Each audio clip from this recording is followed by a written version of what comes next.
কালকে আমার মেয়েটার জন্মদিন।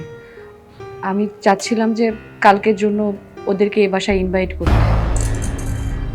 অনেক দিন হয়ে গেছে আমার মেয়েটাকে আমি দেখি না। তুই কি বলে এটা? আমি বেঁচে থাকতে ওই ছেগুলির বাচ্চাকে এই বাড়িতে কিছুতেই ঢুকতে দেবো না। তোর মনে নাই? তুই ভুলে গেছিস তোর গায়ে হাত তুলেছে ওই ছোট লোকের বাচ্চা?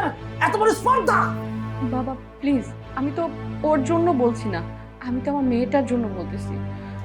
ওকে খুব দেখতে ইচ্ছে করছে, কাছে থেকে খুব আদর করতে ইচ্ছে করছে। আমি তো মা, তাই না? আচ্ছা, তুমি তো বাবা, তুমি তো বোঝো। আমি যখন রাগ করে চলে গেছিলাম, তুমিও তো আমার জন্য খুব পাগলামি করেছো, না খেয়ে থেকেছো, কান্নাকাটি করেছো।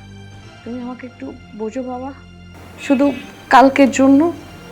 তোর কাছে তো আমি সবসময় দুর্বল, শুধু তোর জন্য, শুধু তোর মুখের দিকে তাকিয়ে আমি ওই ছোট লোকের বাচ্চাকে কালকে আসার অনুমতি দিলাম, শুধু একটা দিন।